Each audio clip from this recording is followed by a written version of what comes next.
galera, beleza? Como é que vocês estão? Meus amigos, hoje é dia de dossiê, um dossiê daqueles, e eu garanto que o tema vai interessar a todos vocês. E eu começo com a afirmação: o governo Lula é um castelo de areia, não tem agenda, está sem rumo e vivendo um caos interno, principalmente no que diz respeito à articulação política.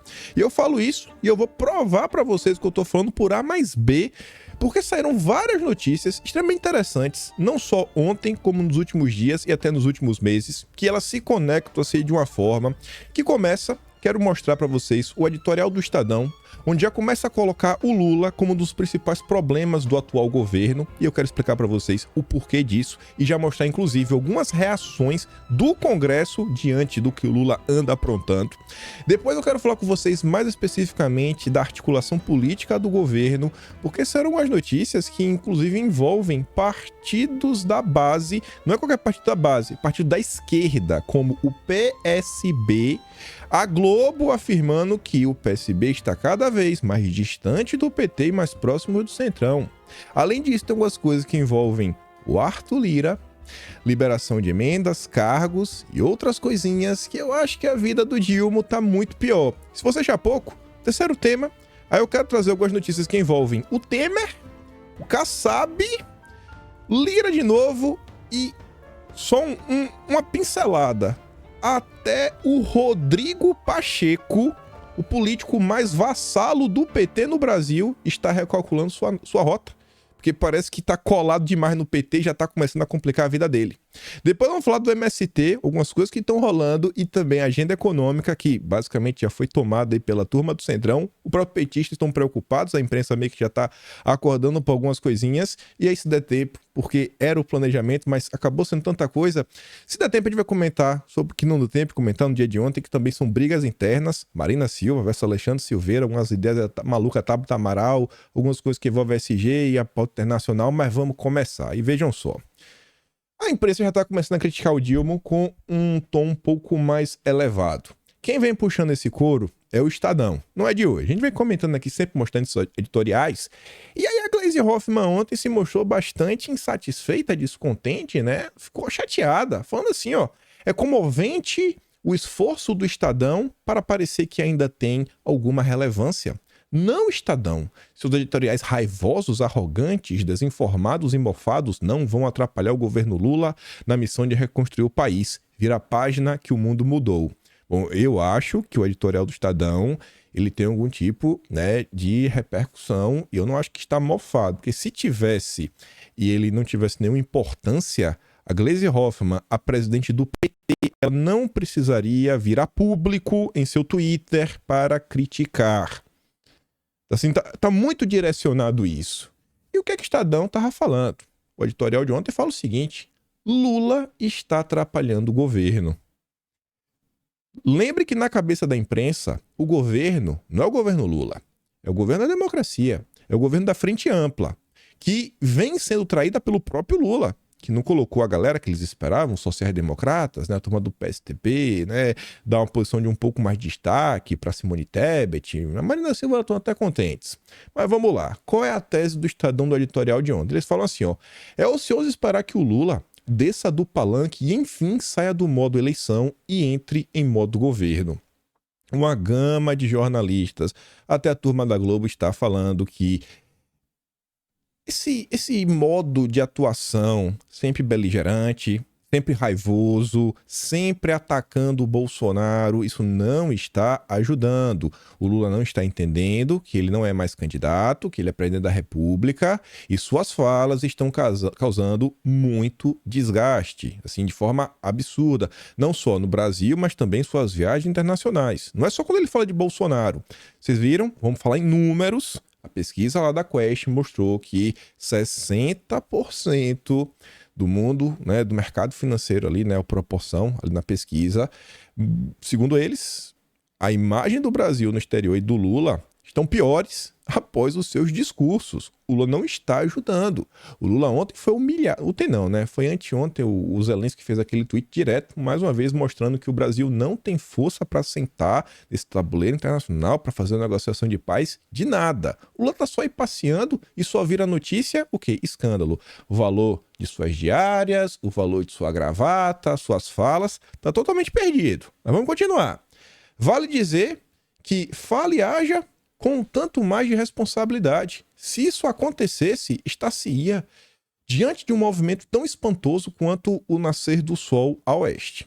O Estadão basicamente está na toalha. Não acreditamos mais que o Lula vai sair do modo campanha, vai deixar esse discurso raivoso, odiento de lado, para começar a tomar conta das coisas, né, tomar conta do país. Mas o presidente da República poderia, ao menos, tentar conter a sua natureza de eterno candidato e se comportar como chefe de Estado e de governo que carrega sobre os ombros o peso de conduzir um país com 215 milhões de habitantes e problemas extremamente complexos a serem resolvidos. Se não por vontade genuína, por interesse político, Lula precisa conquistar apoios na sociedade e articular uma base congressual sólida que hoje definitivamente ele não tem. Não tem. Boquiroto, desagregador e por vezes arrogante, Lula tem se comportado como se tivesse vencido a eleição por uma margem confortável de votos. Isso não aconteceu e aqui é mais um chamado da Frente Ampla, falando, ó, você só tá aí porque a gente te colocou aí. A gente que te colocou aí. No dia que Bolsonaro estiver inelegível, vamos todo mundo desembarcar e vamos escolher o nosso candidato e vamos tentar alçar. Que aí não vai ter mais o risco Bolsonaro. A questão é que Lula é incapaz de compreender que para governar bem o Brasil precisa necessariamente conquistar o apoio de parcela significativa da sociedade que não faz parte do seu cercadinho ideológico e que só votou no petista para evitar a tragédia que seria a reeleição de Bolsonaro. É o que eu tô falando. A imprensa quer a terceira via e só está no barquinho do Lula porque Bolsonaro ainda não está inelegível. Por isso que eles torcem tanto e sempre estão cobrando. Bolsonaro precisa ficar inelegível. Vai ser o sinal verde para a imprensa desembarcar do governo Lula. O presidente, no entanto, tem agido no sentido de repelir os cidadãos que não se ajoelham no altar da seita que ele lidera. Não de atraí-los para um esforço nacional de construção de um novo discurso de pacificação e de um plano de governo mais moderado e responsável. Ou seja, o cara se elegeu com a margem pequena e está cada vez mais beligerante, raivoso, odioso e afastando pessoas. Olha o cenário que vem se formando, junto com a economia em franca decadência e com vários sinais internacionais de um desgaste da agenda de esquerda. E no Brasil, no Brasil do Dilma foi daquele jeito, né? 2022. Mas vamos lá. No único dia, a quinta-feira passada, a matraca de Lula atacou as privatizações, classificando como sacanagem a privatização da Eletrobras, o agronegócio, chamando de fascistas os produtores rurais que não lhe nutrem simpatia. Não são expressões dignas de um presidente da República. Os sabujos petistas podem argumentar que o antecessor de Lula, Jair Bolsonaro, fazia muito pior. Não fazia. Não fazia, e esse que é um grande ponto. A turma pode falar que Bolsonaro respondia de forma dura os jornalistas, que Bolsonaro defendia umas maluquices, tinha aquela agenda, não, que absurdo como Bolsonaro falava isso, um monte de fake news, mas Bolsonaro, ele não tinha esse discurso de ataque constante a setores importantíssimos da sociedade brasileira, como é o agronegócio. Hoje, talvez, o maior responsável pro Lula não está sendo vítima de manchetes falando de recessão. Se o Brasil ainda não está falando de recessão, é porque o agronegócio vem surpreendendo, jogando a economia um pouquinho lá para cima. A natureza já se vê implacável, Lula não sabe, e a esta altura não vai aprender mais como se comportar fora do palanque longe dos comícios. Tudo o que faz, cada palavra raivosa que pronuncia tem propósitos eleitoreiros. Na sua eterna disputa por votos, trata como inimigos todos os que ousam não ser vassalos de seu projeto de poder. E aí se encerra falando o seguinte, né? Com esse tipo de atitude leviana, Lula se torna o principal responsável pelas agruras porque tem passado o governo nesses meses iniciais. Até o momento, o presidente parece empenhado em fazer um balanço reverso, elencar tudo o que foi feito no país enquanto o PT não esteve no governo e simplesmente destruir. Não será animado pelo espírito de revanche que Lula fará deste o mandato de sua vida. Como não se cansa de dizer. Se quiser arregimentar apoio de quem não reza pela cartilha carcomida do lulopetismo, Lula faria muito bem se falasse menos. Para um país cansado de tanta parolagem irresponsável que nada produz além de barulho e divisão, seria um alívio. E grava essas palavras e essas ideias que a gente vai voltar nesses temas aí a seguir, né? Mas vejam só. Além disso daí, de atacar pautas e pautas que deixam vários setores preocupados, o Lula, ele está direcionando sua raiva não só para Bolsonaro, que em tese seria aceitável. Por mais que a imprensa criticar, não, mas ainda está no campo do aceitável. Como é que um governo que está em busca de uma base, que já entregou o ministério, que está agora dando ordem, não libera as emendas, que está sendo notícia sobre orçamento secreto, como um governo desse briga com um dos maiores partidos, assim, uma das maiores bancadas da Câmara? Eu tô falando do União Brasil. Qual a necessidade do Lula de chamar o ACM Neto durante um evento de Grampinho? Aí você vê, deputado do União Brasil diz que Lula faz bullying com o partido. Quem falou isso aí foi o Danilo Forte, do União Brasil, do Ceará. Não é da Bahia. Ao chamar Semineto de Grampinho, Lula arma a ala anti-PT do União Brasil. Você acha que isso aqui ajuda ou atrapalha o governo? Um governo que não enviou nada para o Congresso. Não tem agenda, nada. Não tem agenda nem identitária, tem. As mudanças que o PT vem fazendo é tudo via decreto. Não mandou nada para o Congresso. Aí você vê. O Lula tá achando que é brincadeira, etc. e tudo mais. A gente tinha comentado sobre isso daqui, mas eu não tinha prestado atenção. Eu achei que era apenas uma convocação normal, como vem sendo as convocações, que leva lá os ministros nas comissões, para os deputados fazerem questionamentos, perguntas, etc. e tudo mais. Mas não é bem assim, não. Primeiro, a motivação. O Rui Costa está sendo aí convidado para ir no plenário da Câmara, não é numa comissão qualquer. E a motivação, na verdade, o pedido vem do Mendonça Filho, do União Brasil, de Pernambuco. E eu acho que o Lula ter chamado a Semineto de Grampinho pode ter colocado algum combustível a mais nesse requerimento. E por que isso é importante? Vamos sentir aqui só o peso da nota da Veja, o que ela diz, ó. Na última quinta, o Mendonça Filho protocolou um requerimento que obriga o Rui Costa a comparecer ao plenário da Câmara. O objetivo é que ele explique a declaração de que é necessário ajustar, abre aspas, aquilo que tem cheiro ruim de falta de moralidade, em referência à desestatização da Eletrobras e que a forma como a privatização foi conduzida é, abre aspas, ilegal. A convocação precisa ser aprovada pela maioria do plenário e cabe ao presidente da Câmara pautar a medida. Você já pensou se o Lira pauta e o requerimento é aprovado? Mostrar que a maioria da Câmara, né, 257 deputados, não estão com o governo? Porque assim, como é que você, enquanto governista, você está convidando um ministro da Casa Civil, talvez um dos ministros mais importantes, que fica aí, né, com todo o gerenciamento de cargos? Você colocou ele ali, né, no banco para prestar esclarecimentos, debaixo de holofotes, e não é qualquer banco, não é um banco de comissão. Tanto que você vê, ó. A Veja, o líder de um partido governista, afirmou que, por causa do posto que ocupa, deve adotar uma posição contrária ao requerimento, né? Porque ele está na posição. Mas ele admite que no atual clima de beligerância, os parlamentares devem acabar dando aval à convocação.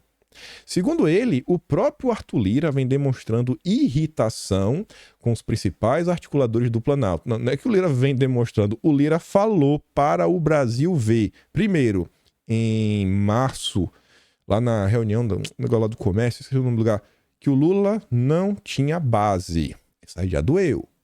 E acho que no final de semana passado, o Lira falou com todas as letras que o Padilha está deixando muito a desejar, vamos falar assim.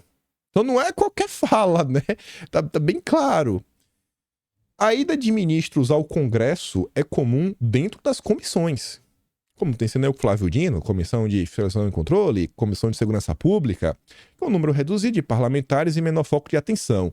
Já as convocações no plenário da Câmara, que conta com a participação dos 513 deputados, acontecem em situações mais extremas. Um caso que se tornou emblemático foi em 2015, quando então o ministro da Educação, Cid Gomes, compareceu ao plenário da Câmara, chamou deputados de achacadores e acabou demitido após a sessão. Mas calma, só estamos começando o vídeo de hoje. Falando do Lira, né? Que não tá muito feliz. Saiu hoje de manhã, fresquinha, 5h40 da manhã, Lauro Jardim, o clima azedo entre Lira e o governo Lula. Que ninguém se engane. Andam bastante nubladas as relações entre Lira e o governo Lula. O presidente da Câmara tem reclamado, como fez na semana passada, em algumas rodas de conversa em Nova York, que os acordos não têm sido cumpridos. O Lira é conhecido por cumprir acordos. O Lira chegou a uma posição de destaque, é o presidente da Câmara, por cumprir acordos. Na política, normalmente você tem que cumprir com o que você promete, senão vem a retaliação.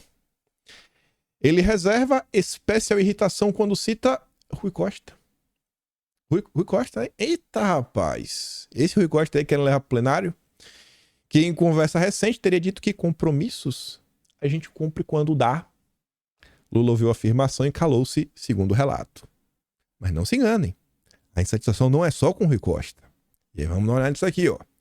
Sob pressão, Lula acelera a liberação de esses recursos, né? Mas não é orçamento secreto mais, é do bem, e loteamento de cargos. Nos últimos dias, o governo assumiu o compromisso de pagar mais de 1 bilhão em emendas parlamentares e distribuir 400 postos federais. A manchete já diz muita coisa. Vamos para a próxima. Sob cobranças, Padilha tenta parar arestas da articulação do governo Lula. E aí vamos dar uma olhada um pouquinho mais a fundo nessa matéria do Globo, que fala assim, ó. Em uma das salas do quarto andar do Planalto, Padilha participava de uma segunda reunião do dia, né, na quarta-feira passada, quando uma deputada de primeiro mandato, olha a ousadia, que é a Catarina, delegada Catarina do PSD, né, do partido do Kassab, do Pacheco, se exaltou a dizer que o nome indicado por ela para o Instituto do Patrimônio Histórico e Artístico Nacional, o IPHAN, havia sido preterido. Ao narrar o episódio, a parlamentar que foi chefe da Polícia Civil sergipana disse ter se sentido desmoralizada e chegou a dar um soco na mesa. O clima pesado da reunião com o integrante do PSD resume a pressão que o responsável pela articulação política do governo tem enfrentado nos últimos dias. Diante da insatisfação de parlamentares pela demora no preenchimento de cargos e liberação de emendas, o descontentamento com Padilha, que é o responsável pela articulação política do governo, foi escancarado pelo presidente da Câmara, o Arthur Lira, que em entrevista ao Globo, publicada no dia 30, se referiu a Padilha como um sujeito fino e educado, mas que tem tido dificuldades. A vida do Padilha não está fácil. 2 dias depois do recado de Lira, Padilha foi convidado para um jantar na casa do deputado Alencar Santana, do PT de São Paulo, com um grupo restrito de cerca de 15 parlamentares de seu partido. E aí você pensa, não, pô, o PT chamou o Padilha para conversar, dar umas dicas, perguntar, irmão, como podemos te ajudar, Padilha? O governo tem que avançar? Não. O anfitrião disse que o encontro estava marcado, virou uma manifestação de apoio ao ministro. Entretanto, segundo os presentes, serviu para colegas de partido também cobrarem cargos e emendas. Olha o apetite insaciável do PT. Seria interessante ver o vídeo de ontem, mas quem assistiu, só quero relembrar daquela notícia que também saiu no Globo falando que o Palácio do Planalto, ou seja, o PT, está trabalhando para dar um enquadro no PT. Por quê? Porque o PT tá demais. Na sua busca por cargos e emendas, etc, tudo mais, querendo controlar a agenda e tá gerando muita confusão. Parece que o apetite insaciável do PT... Parece que o Eduardo Cunha estava certo, que é o autor dessa tese, Ele falou no final do ano passado, falou, escreveu com todas as letras, falou que nem o Lula seria capaz de controlar esse apetite. E isso ia gerar problemas. Deputados ligados à Padilha dizem que, como o governo optou por não entregar ministérios de porteira fechada aos partidos, o quebra-cabeça para a ocupação dos postos se tornou complexo. Ou seja, tá ruim, não tem apoio, não tem base. Aí veja essa que saiu agora de manhã, às 4h30 da manhã. Essa daqui tem um gostinho diferenciado. Em sintonia com o Centrão, o PSB. Não é o PSDB, não é o MDB, não é o PSD do Kassab, é o PSB, né? O Partido Socialista Brasileiro do Carlos Siqueira, que tem aí, né, na sua composição, o Geraldo Alckmin, é o partido do vice-presidente da República, tem o Flávio Dino e muitos outros. Olha só, o partido do vice-presidente da República se afasta do governo Lula no Congresso. Mas como assim, irmão? Tá no governo do vice e já tá tomando distância? Vai dar uma rasteira assim na luz do dia? Não, tá demais, né? Partido da base, com 3 ministérios e a vice-presidência, o PSB tem atuado no Congresso de maneira divergente dos interesses do Planalto e demonstrado alinhamento ao Centrão. Ó, se o Lula cair, o Brasil vai voltar para a normalidade. E parece que o Alckmin andou colocando gasolina na fogueira ao longo do dia de ontem, mas a gente vai chegar lá. Né? Grupo que vive relações com o executivo marcada pela instabilidade. Além de ter entregue 3 votos contra as expectativas do Dilma, num decreto que mudava o marco do saneamento, a legenda é liderada na casa por Felipe Carreiras, que também está à frente do Blocão. E a gente vai falar desse blocão, relembrar algumas notícias e mostrar como é que o Padilha normalmente atua. Que reúne siglas distantes do governo, como PP, PSDB, além do União Brasil. E tem cargos no primeiro escalão, mas oscila no apoio.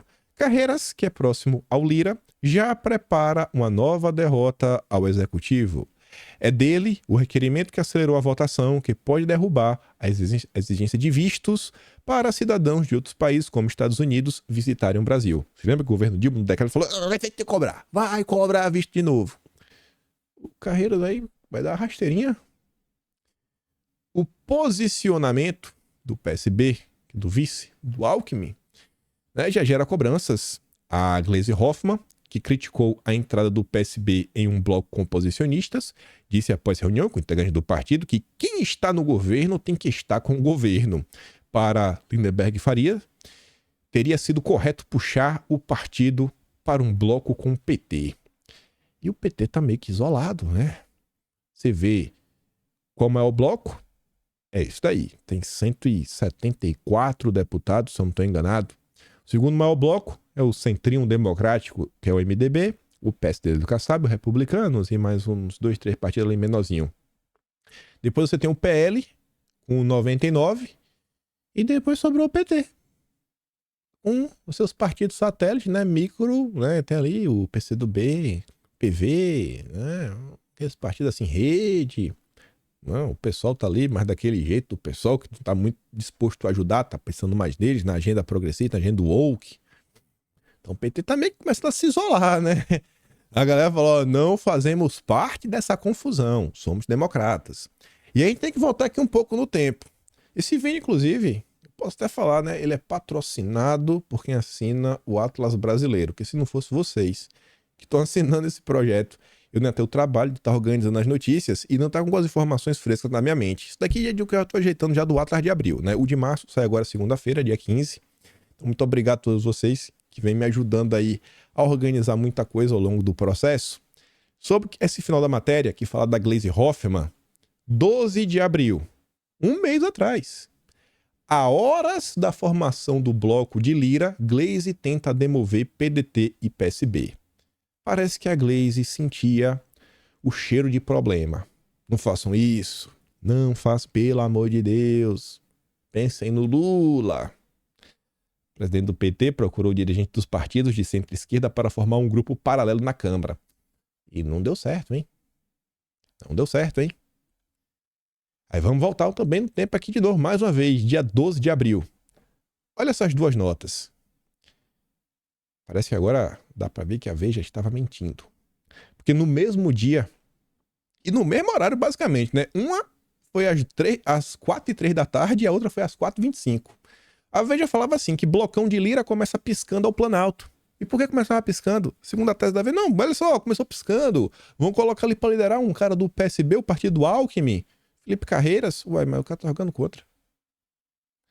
Será que isso até não foi de propósito? Será que isso não foi de propósito? O PSB já, né, jogando lá na frente, pensando, não, vamos unir ao centrão, porque quando der errado e a gente vai tomar uns posicionamentos, né, pra gente poder falar, não, olha só, somos diferentes. Enquanto o governo estava tentando derrubar o marco do saneamento, né, ó, teve gente que votou o contrário. Enquanto o governo quis tomar medidas ideológicas que não vão ajudar ao turismo brasileiro, que é voltar a exigir visto, né? Você só tem o fator ideológico, então isso não ajuda em nada, então nós somos contra, né? O Felipe Carreiras puxou o barquinho, olha como a gente é diferente. Com Alckmin tudo vai ser diferente. 12 de abril. Novo blocão na Câmara inclui aliados do PT e mostra a força de Lira sobre Lula. E parece que a força do Lira realmente era verdadeira. Mas vamos continuar. Olha essa combinação. E isso daqui se repetiu ao longo de todo o ano. O Padilha é uma piada. Ele é um político, né? Meu Deus, série C do Campeonato Brasileiro. Só quem cai no papo furado desse cara é quem ainda não aprendeu o que está acontecendo. O Padilha, ele é puramente marketing. Ele fala uma coisa, mas pode ter certeza. Tudo que o Padilha falar está acontecendo ao contrário. Tudo que ele fala está acontecendo ao contrário. Você vê ali, ó. Vamos começar por baixo. Padilha diz que novos superblocos na Câmara ajudam o governo Lula. É? Ele falou isso tem um mês, exatamente. Hoje, depois de um mês, o próprio Globo diz que o PSB se afasta do Planalto e cola com o Centrão. Rapaz, Padilha, que vergonha. Mas o pior é que no mesmo dia 14... líder de Superbloco admite dificuldades com o governo e diz que apoio vai depender das pautas. Já tava lá. O Padilha é puro marketing. Quem vem dando alguma sustentação pro governo Lula é a Rede Globo. Algum ar de, não, que tá normal, que as coisas estão avançando. Não, Lula, meu Deus, olha que congressista, né? Vamos trazer aqui uns ministros. Por quê? Porque aí tenta pegar ali André Sadi, Otávio Guedes, Natuzaneri, Mira Leitão, pra fazer umas perguntas, né? Eles tentam levantar a bola, vai lá, corta pra gente ver aqui uns cortes, né? Botar aqui, mostrar que o governo tá bom, não vai pra lugar nenhum. Só tem a Rede Globo. Só. Aí veja, essa daqui foi do 1º de abril. Vamos relembrar algumas notícias que são importantes. A base do governo no Congresso é muito pequena, diz o presidente do PSB. Só que essa notícia tinha uma informação extra que é muito mais importante do que falar sobre a base. O Siqueira, presidente do partido, falava, né? Não, o dirigente estava meio chateado, né? Queria um espaço na Codevasf, né? Não deram. Ainda fala assim, né? Olha só. O dirigente afirma que a decisão de aliados do Dilma, a posto da companhia Codevasf do Vale do Francisco, Codevasf, né, que eram pleiteados pelo PSB, pode gerar problemas no futuro. Quem ficou com a Codevasf? União Brasil. O PSB tá gerando problema? Tá. E o União Brasil adiantou? Não. Por quê? Porque o Lula segue atacando todo mundo, atacou a Semineto, chamou de grampinho. Ajuda? Não. Atacou o Amaro Nascimento.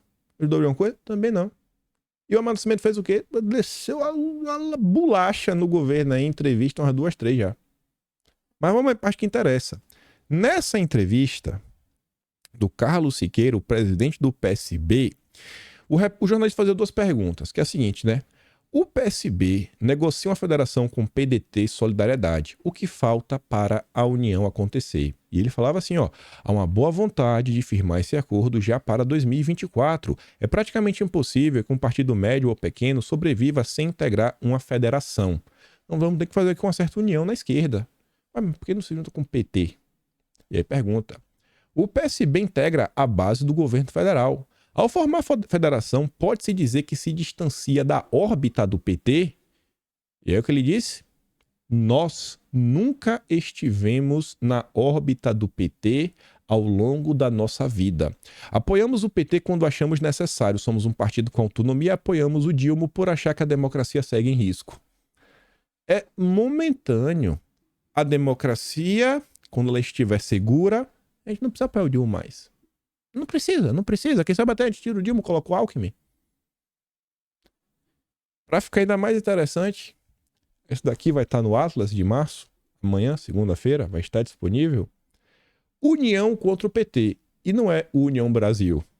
A decisão de PSB, PDT e Solidariedade de formarem uma federação tem, na opinião de um deputado pedetista, dois objetivos. Um é angariar força no momento difícil, o trio saiu menor das urnas, e o outro é ter tamanho para fazer frente ao comportamento hegemônico do PT. E o que está todo mundo percebendo? O Lula tá velho. E não formou ninguém. Não tem ninguém para ser o seu sucessor. Não tem ninguém. Nunca deixou que isso acontecesse. O Lula sempre se coloca como o rei. E só tem ele. Já Bolsonaro, todo lugar que ia. Não, esse aqui é o meu peixe. Esse aqui é porreta. Rapaz, se não fosse esse cara, olha isso, aquilo, outro. Você vê o comportamento completamente diferente. Tanto que até as entrevistas recentes, diversas pessoas dizem, não, se tornarem Bolsonaro inelegível, ele vai ficar muito mais forte e já se discute quem Bolsonaro pode apoiar. Eu espero que Bolsonaro seja candidato. É o meu desejo, não tem problema nenhum, né? Mas você tá vendo? Isso aqui é de 10 de março. Pega a nota de hoje, né? PSB, se aproximando do Centrão, os indicativos ali já em abril, o que já estava sendo discutido em março. O PDT é o partido Ciro Gomes. Quem que apareceu na notícia nas últimas horas? Ontem, na verdade, né? Ciro Gomes. A gente comentou, né? Falou poucas e boas sobre o PT. Vamos continuar que vai ficar mais interessante. Vai ficar mais interessante. Vem comigo. A viagem perdida de ministros de Lula no Senado. Rui Costa, ministro da Casa Civil, que lida com as nomeações. Imagina, não é qualquer orelha seca. Não é o... Vamos botar aí, sei lá... Ministério do mesmo... Não é Marina Silva. O que o Pacheco quer com a Marina Silva, né? Não é o Ministério dos Originários do Trabalho. Não, é o Luiz Mário. Não. Irmão, é o Rui Costa que foi lá. É uma decisão que o Pacheco podia sair de lá com a indicação de um cara porreta que ele conhece. Ó, foi o Rui Costa. Foi o Padilha, o cara das emendas, que também o Pacheco pode chegar. Não, meu Deus, vamos ajudar o Estado de Minas Gerais. Tem um deputado aqui, estadual amigo meu. O cara sensacional que tu não tinha apresentar, Padilha. Foi esses dois. Foi também o Jader Filho. E eles foram lá se encontrar com o Pacheco sem avisar. Perderam a viagem. Você acha isso normal? Eu não acho. Tanto que virou a matéria. Pacheco não vai ao Planalto para ver Lula sem avisar o que eles estavam achando. Diz um aliado do presidente do Senado. Essa notícia já é estranha. Mas eu falo, não, você tá pegando o pé do Pacheco. Pacheco aí continua sendo lulista, petista, né, vassalo? Sim, sabemos. Mas isso é um indicativo. Aí você fala, não, eu não acho que isso aqui é um indicativo forte o suficiente. Não, né? Vamos mais um pouquinho então. Vamos continuar falando do Pacheco. Vamos continuar? Pacheco tenta reaproximação com o Lira. Estavam brigados, né? Teve aquele impasse das MPs, né? Pacheco tenta tirar poder do Lira, né? O Lira ficou puto da vida, não foi? E agora quem tá tentando ir atrás? Ô, me perdoa, é o Pacheco, hein? O Pacheco quer se reaproximar do Lira. E por quê? Um dos principais motivos. Fala aqui da última vez que teve uma briga entre Senado e Câmara, foi o Eunício Oliveira e o Rodrigo Maia, o Congresso basicamente parou. E uma coisa é certa, a Câmara não vai parar. A Câmara, inclusive, tá votando muita coisa. Muita coisa. Né? O Lira tá aí, tá avançando. O arcabouço fiscal mesmo, a discussão começa na Câmara. O PP tá ali controlando toda a agenda econômica do governo. O governo, né, tá sem fã da sua própria agenda. Manda a proposta que toma conta dos outros. O Pacheco, ô Lira, vamos ficar aqui amigo, né? O Lira tá rodando o mundo, tá lá no evento do LEAD. Então tá prestando atenção.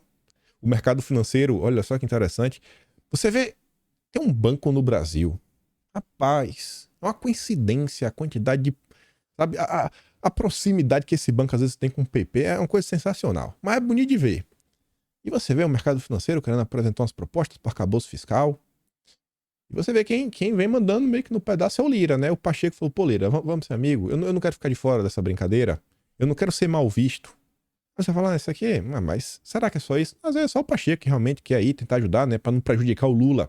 Beleza. Eu sei que você quer um pouco mais, para você começar a questionar o que é que está acontecendo. Vamos lá? Vamos voltar para a Veja de novo. Olha essa. Rodrigo Pacheco escala time para resgatar popularidade em Minas Gerais. Esquece a questão da popularidade em si. Vamos focar no ponto. A nota fala que o Pacheco resolveu abraçar pautas de defesa da democracia com força, etc. Mas por isso que tá ficando assim meio melindrado por onde ele passa. E lá pra frente ela fala o seguinte, né? Que aliados dizem que em decorrência dessas posições a favor da democracia, Pacheco sequer pode andar na rua na região, tamanho é o desgaste. Ou seja, o Pacheco se aproximou de uma agenda. Quem defende a agenda do Pacheco? Eu acho que o Lula, né? Mas vamos continuar. O time de lideranças regionais já trabalha para mapear o tamanho do estrago e tentar reorganizar a casa. O grupo tem feito uma série de reuniões com prefeitos, representantes de associações e empresários influentes em busca de melhorar a imagem do senador. E olha agora, cereja do bolo. O esforço principal passa pela missão de desvincular o Rodrigo Pacheco do PT e da esquerda. O Pacheco quer só... Não, eu não sou petista. Não, pô, eu não sou petista não, velho. Faça comigo não, né? Quer voltar e voltá-lo ao propagado perfil de independente, distante tanto de Bolsonaro quanto de Lula. Tá meio ruim pro Pacheco, né? Você acha que o Pacheco teria essa preocupação agora? O Pacheco tem mandato até 2026. Aí eu acho que começa a ficar meio estranho, né? Pô, realmente, agora juntando essa, né? O Pacheco aí não tá recebendo de bate-prontos mins de Lula, tá buscando amizade com Lira, tá tentando tirar a sua imagem de próximo do PT, e aí você vê que o Kassab, presidente do partido do Rodrigo Pacheco, concedeu algumas entrevistas nos últimos dias. Uma foi para a Páginas Amarelas da Veja. E aí, o Kassab também conversou, se não me engano, com o Andreasa e a Vera Magalhães, naquele 2+1 do Globo. E, se não me engano, essa fala foi no podcast lá do Globo, né? 2+1. Bolsonaro ou Lula ganha as eleições em 2026, quem avançar para o centro. E o que é que estão apontando pro Lula? Toda a imprensa. Que o Lula tá radicalizando. Que o Lula abandonou a frente ampla. Que o Lula tá cada vez mais à esquerda. Que tá ruim, hein? Para o presidente do PSD, Kassab, dado o cenário de polarização política, os representantes da esquerda e da direita têm no máximo 30% dos votos ideológicos. Nem Lula nem Bolsonaro tinham 50% dos votos na última eleição. Eles contaram com a rejeição dos adversários. Aí, o Dilma, que bate Bolsonaro, bate no ACM Neto, parece que briga com todo mundo, ele insiste em atacar o Michel Temer. E dá até pra entender, né? A raiva dele, do golpe, da Dilma, etc. tudo mais. Só que ele tá, assim, transpondo os problemas pra coisa que não tem nada a ver, inclusive propagando fake news. Mais uma contra o Temer. Eu acho que não vai dar bom isso aqui. Lula critica Temer, mas foi Dilma quem colocou grades no Planalto. Apesar do Dilma ter criticado o ex-presidente Temer pelas grades no Planalto, as barreiras foram colocadas durante a gestão da Dilma. A instalação ocorreu em 2013, após os protestos contra o governo na esplanada dos ministérios. Ao acompanhar a retirada das grades, Lula disse que as barreiras de aceno foram colocadas em um momento em que o PT já não mandava mais no país na gestão Temer. Não foi isso que aconteceu. E aí, duas notícias. Uma, de ontem, publicada dia 13, às 4 horas da tarde, e a outra, de um tempinho atrás. O cardápio político do almoço de Temer e Collor. Matéria engraçada. Com a necessidade da Veja relatar que aconteceu um encontro entre o Temer, entre o Collor, acho que quase nenhuma. A não ser que eles queiram, né? O Temer tem esse interesse, né? Que avisa. Porque assim, pô, como é que o jornalista sabe que essa galera se encontrou? Não é aleatório assim, né? Você encontra para um, para outro, etc. Mas independente disso, né? O Temer e o Collor almoçaram recentemente no GER em São Paulo. Ambos estão preocupados com a polarização, não é? Os rumos da direita e da esquerda. O país precisa urgentemente de pacificação, não de polarização. Além disso, eles estão falando, pô, tá atrapalhando. E você tá vendo que a economia do Brasil, ela tá caminhando pro buraco. Isso não é bom. Você acha que um grande empresário, um grande agricultor, sabe? Um grande industriário, você Acho que esse cara não tem na sua agenda telefônica algum contato de alguém que talvez esse alguém conheça outro alguém, ou já conheça já alguém em Brasília, que o telefone vai tocar e falar, irmão, tá ruim, tá horrível, olha o que tá acontecendo, estamos perdendo dinheiro, eu não quero demitir. E tem muita gente que a preocupação não é porque tá perdendo dinheiro, é porque a gente tá preocupação mesmo, pô. Pensa, sei lá, pensa você chegar no estado da vida, que você olha, você fala, pô, tem um dinheiro, etc, o dinheiro não falta, às vezes o cara até continuar ganhando dinheiro, o cara não quer ver o país indo pro buraco. É uma situação ruim. Você sabe que o Brasil caminhando pro buraco é desemprego, é pobreza. Pobreza às vezes acarreta em mais violência, né? Temos também essa crise na segurança pública. Ninguém quer isso. Ninguém quer isso. Ninguém quer ver os investidores indo embora. Ninguém quer. Não quer participar da brincadeira e a coisa tá ruim. Você acha que não tem ninguém buzinando aí? Os empresários que conhecem o Temer em São Paulo? Não tem ninguém lá no Nordeste buzinando no ouvido do Collor, de deputado, do Sarney? Fala que tá ruim, bicho, tá horrível. Que porcaria é essa aí que o governo tá fazendo? Tanto que, falando especificamente do Temer, e aí voltamos, a pergunta que Temer mais ouve de empresários sobre Lula. Nas conversas de Temer com importantes empresários da Faria Lima, a saúde de Lula física e mental é tema frequente. O empresariado simplesmente não entende as decisões do petista e as falas imprudentes do Planalto. Olha agora o editorial do Estadão. Você entende aquela crítica? Pô, o que a Lula tá fazendo? Tá do palanque. O discurso odiento, raivoso, tá horrível. Tá horrível. Armínio Fraga já pulou do barco. Aquele Stubecker da Faria Lima também já pulou do barco. O cara da Natura já pulou do barco. O cara da Suzano já pulou do barco. Escrevendo um textinho também no Estadão. Quero falar só de empresário, mercado financeiro. Não é falar dos outros. Helena Landau já pulou do barco.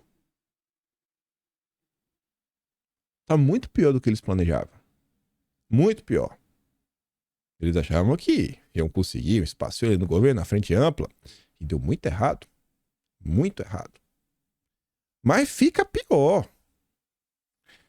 Falei pra vocês ontem. Falei, pessoal, essa questão do Ciro Gomes, vocês têm que entender que são falas que não vai ter só essa reverberação na direita, que ele vai pegar e falar, aí, ó, até o Ciro Gomes, que já foi ministro de administração petista, Ciro Gomes que é de esquerda, até o Ciro Gomes já sabe o que tá acontecendo. Eu falei, gente, vocês têm que entender que a fala do Ciro Gomes, ela reverbera na esquerda.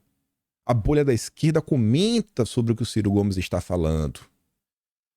Quando tem uma briga, dois deputados na direita, você acha que a esquerda tá ligando? Eles nem sabem o que aconteceu. Mas a direita toda comenta. Aparece aí dois jornalistas, influenciador brigando, a direita já comenta. Com a esquerda é a mesma coisa. Tanto que você vê aqui, ó. Peguei só um exemplo, para vocês entenderem o meu ponto. Jones Manuel. Comunista para valer. Via palestra inteira, 3 pontos centrais. Primeiro, o Ciro critica a manutenção do PPI na Petrobras. Que você pode falar, você pode ser a favor da paridade de preço internacional do petróleo. Fala, não, isso aqui é importante, isso é tudo mais. A esquerda não. A esquerda votou no Lula, grande parte, e é um tema histórico deles, a derrubada do PPI. Da mesma forma que a direita fala, ó, nossa agenda passa pelo cidadão de bem, tem uma ferramenta para se defender. A direita tem essa agenda? A esquerda tem que derrubar o PPI. É a agenda deles. Ou seja, o Ciro tá batendo onde dói. Traição da pauta. Segundo ponto. Critica o novo teto de gastos e austeridade. A promessa de campanha era acabar com o teto de gastos. E tá igual acabouço fiscal. Por pior que você... Tá aí.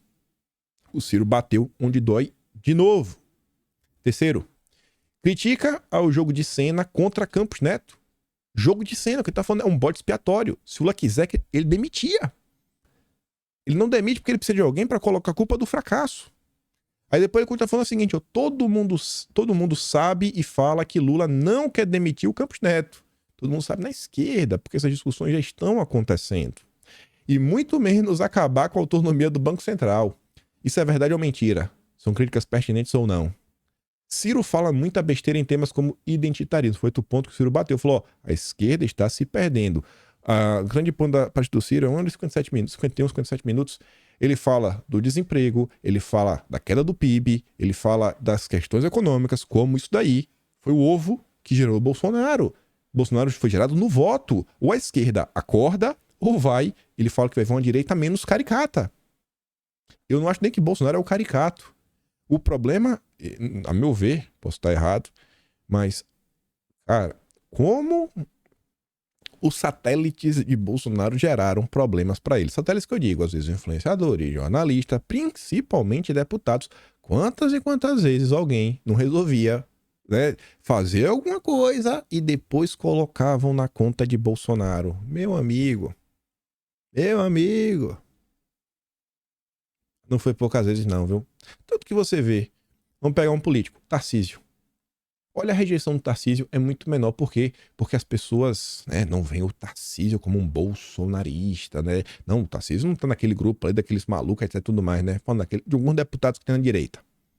Que falam uma coisa, às vezes, um dia depois, volta no púlpito, me perdoa, ontem tava demais. Mas vamos continuar. E ele tá falando, ó, a esquerda tá insistindo na tese aí dessa agenda identitária, woke, isso vai dar errado. Vai dar errado. E a esquerda tá chamando pra uma autorreflexão. Mas no debate sobre a política econômica, ele acertou em praticamente tudo. Lula está ou não promovendo um novo teto de gastos? O PPI está ou não mantido na Petrobras? O presidente usou ou não sua prerrogativa de demitir o Campos Neto? É bem simples. O Ciro meteu a real. E assim, essa semana, faz nem 7 dias, a Petrobras anunciou o pagamento de mais de 20 bilhões em dividendos para os acionistas. Não é possível que vocês vão usar mais energia para bater em Ciro Gomes que criticar isso. Se eu criticar o Ciro, você tem que criticar quem está traindo vocês.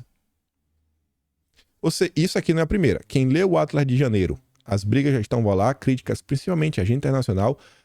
Atlas de Janeiro, Atlas de Fevereiro também vai estar no Atlas de Março. No Atlas de Março também já começou. No de Fevereiro e de Março já tem até algumas críticas na agenda econômica. Brigas internas na esquerda. Rachas. O Dilma tá com o Congresso, ou seja, com o Centrão. O Dilma já tem oposição da direita. O Dilma tá com problema com a Faria Lima. O Dilma tá com problema com o agronegócio. E a gente vai falar sobre isso. Porque fica pior. Fica pior. É um castelo de areia. Bancada ruralista diz que governo Lula arrancou a ponte com o agro ao prestigiar evento do MST. Quem que tava lá? O Lula não foi. Quem tava lá foi o Alckmin. Vai Melo, já fala em rompimento. O governo arrancou a ponte com o agro e não tem mais diálogo. É a fotografia que nós precisávamos para poder provar o envolvimento do governo com o MST nessas invasões de terra. Complementou sobre a foto de Alckmin ao lado do coordenador do MST, João Pedro Stedley. Aí, pô.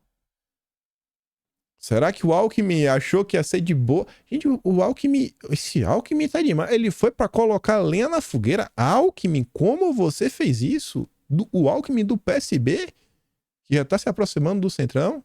Esse Alckmin tá demais, viu?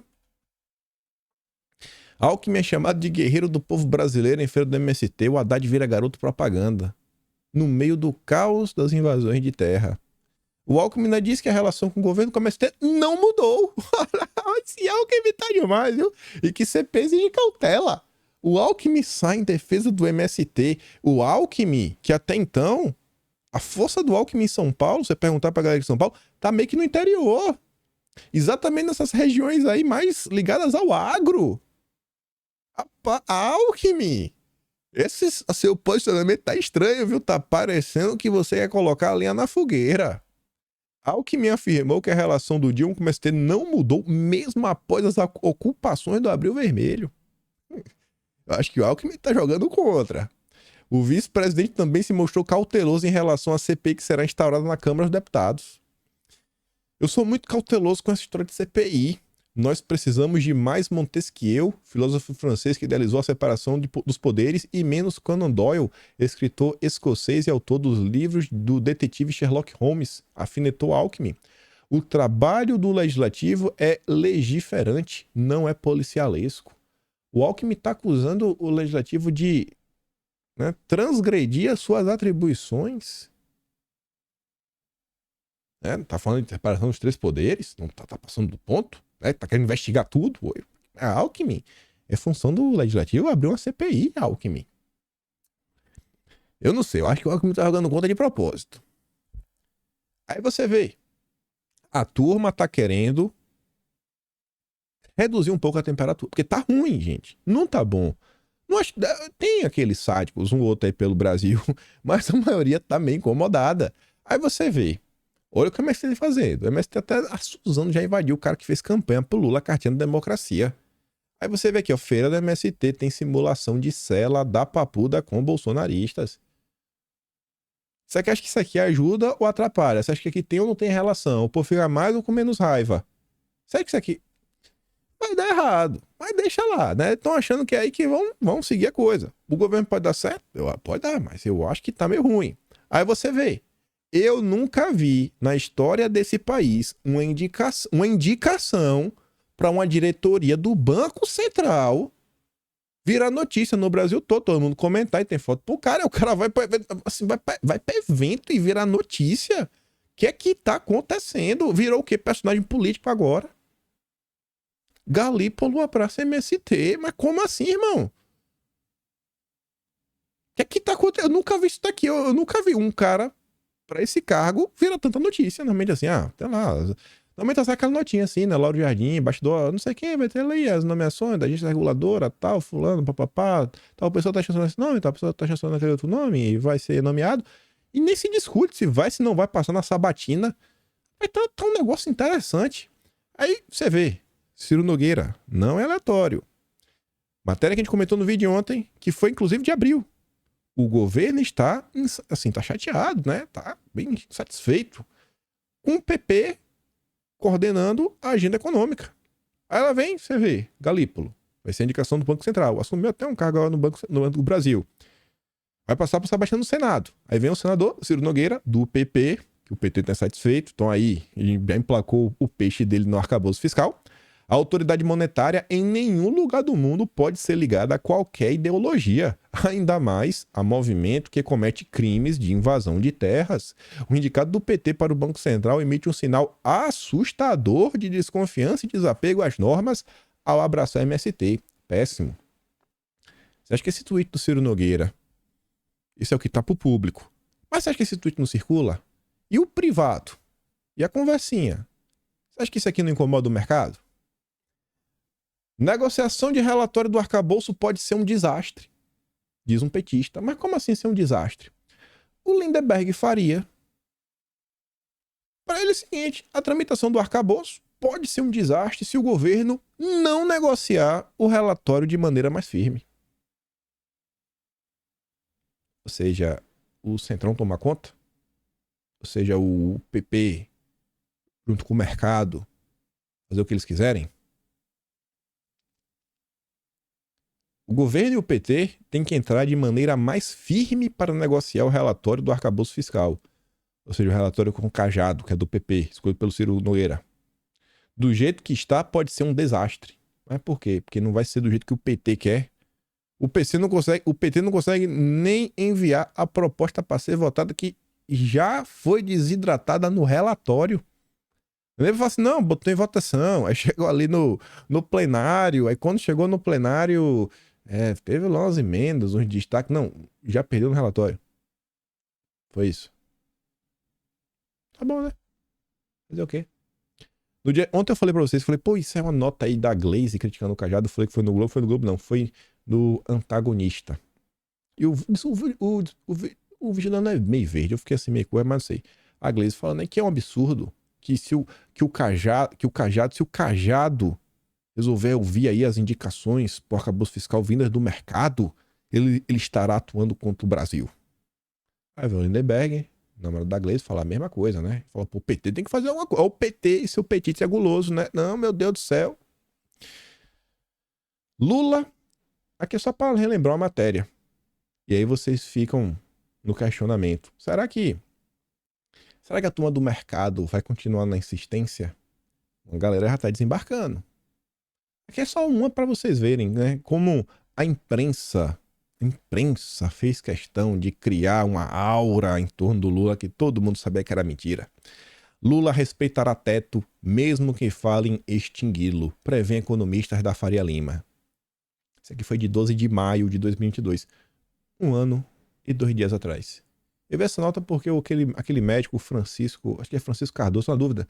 Aquele médico que até foi lá na CPI da pandemia, aí o Renan fugiu na sexta-feira, não ficou lá pra ouvir ele e o Zimmermann, doutor Francisco, ele postou essa notícia. Aí você vê, né? Nem tem mais teto de gastos. O PT derrubou antes de assumir com a PEC do rombo. Faz o L agora, bando de trouxa. E aí, eu acho que aqui é a última para fechar esse tema. Talvez tenha mais uma.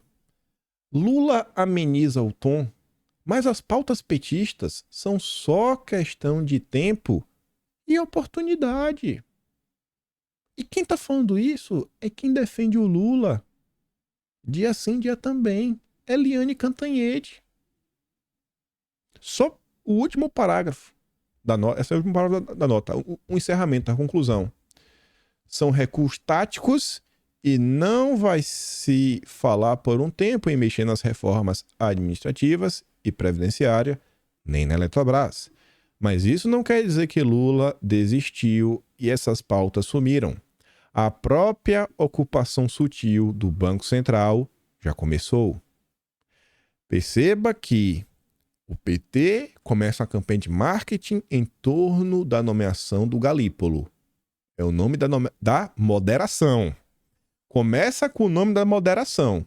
2 dias atrás. 3 dias atrás. Ontem já é o MST. E no final da noite de ontem, já tá falando, tá ocupando. Não tem moderação. Retrocesso.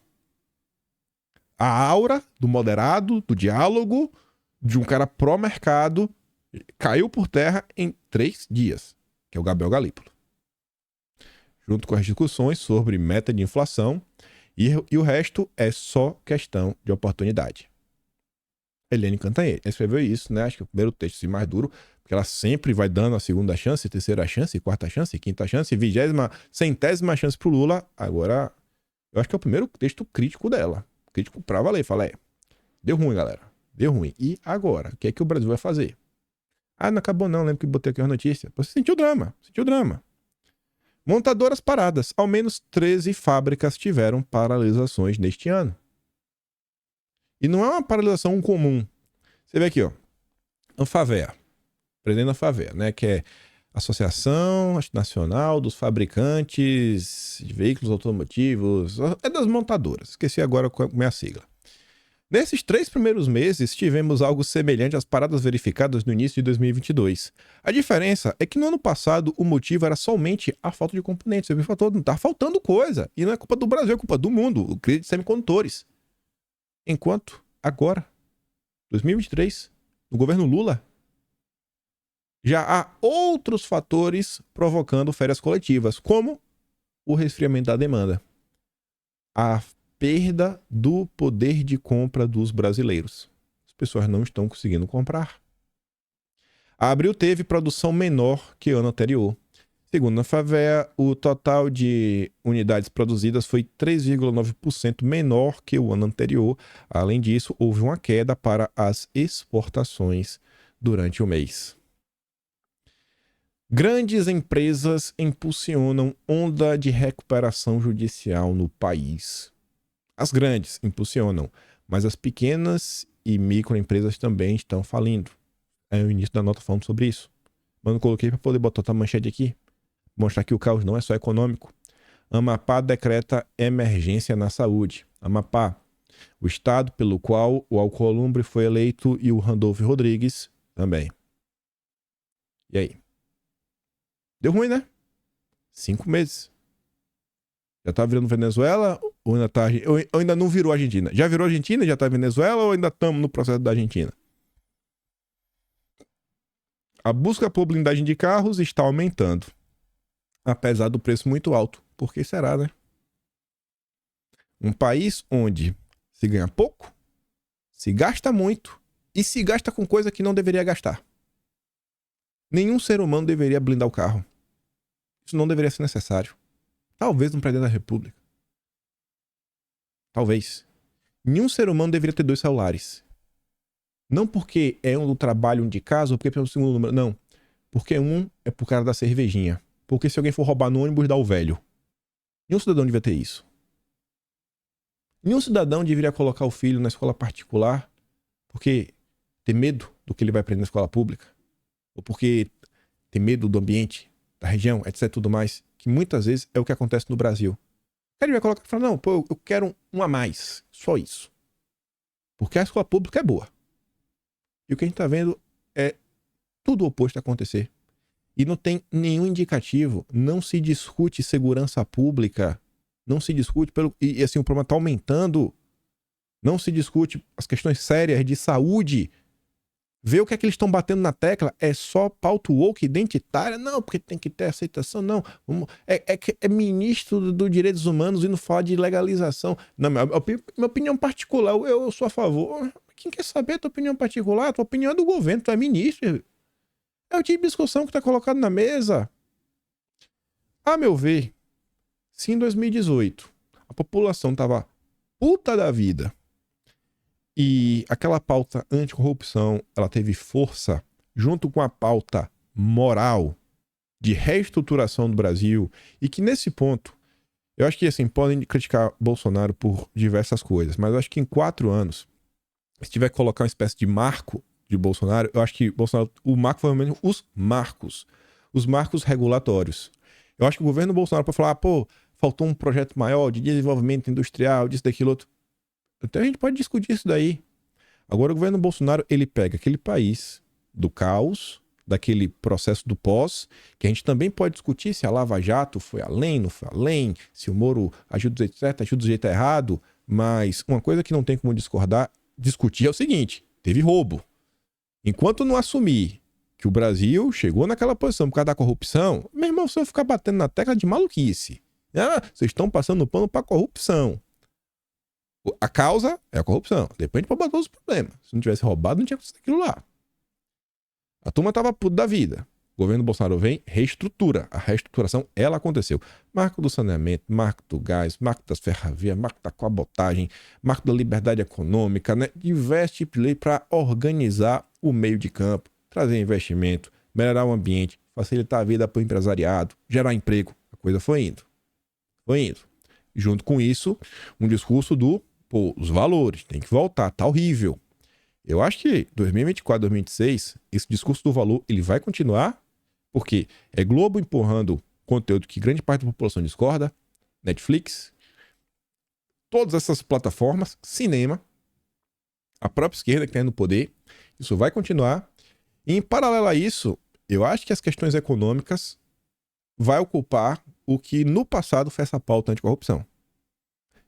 Se a direita sobreviver, que as coisas estão complicadas ainda, né? Se a direita sobreviver, e talvez seja até por isso que o governo está tão empenhado em atuar contra a direita, né? Porque é um castelo de areia, vai cair. Se a direita sobreviver, conseguir mostrar para a população por que ela está tão preocupada com a pauta de costumes, essa insatisfação, essas brigas em casa que o pessoal tá vendo, pô, tá dando ruim. Ninguém tá concordando com essa programação. Se conseguir mostrar isso daí, e ele vai conseguir agora, ao longo dos próximos anos, trazer para o debate, né, realmente essa questão econômica de uma forma um pouco mais densa, mais aprofundada, sai daqueles jargões dos liberais que não levaram a muito lugar. Ah, tem que privatizar tudo, tem que fazer... Gente, isso não vai levar para lugar nenhum. E eu digo uma coisa, dá para ser conservador nos costumes e conservador na economia. E eu acho que esse, inclusive, é o caminho. Mas esse assunto para outro dia. Até para os próximos assuntos, mas não vai dar tempo de comentar no vídeo de hoje. Enfim, aí as notícias, briguem com a imprensa, com a realidade, porque petista briga com a realidade, e eu tô aqui só noticiando. Vamos observar o que vai acontecer nos próximos tempos. A direita pode sofrer muito? Pode sofrer muito. Agora, eu acho que esse governo aí não tá numa direção muito bacana. Eu fico por aqui, digo se você gosta do meu trabalho, pode assinar meu canal. Tem um Tony Valeu, deu na descrição, né? Você pode ajudar. Tem um Atlas Brasileiro, kimpai.com.br, amanhã saiu de março. E compartilhe esse vídeo. E eu espero poder estar aqui e também falar com vocês amanhã. Aquele grande beijo, abraço, tamo junto. Falei, meus amigos. Fui!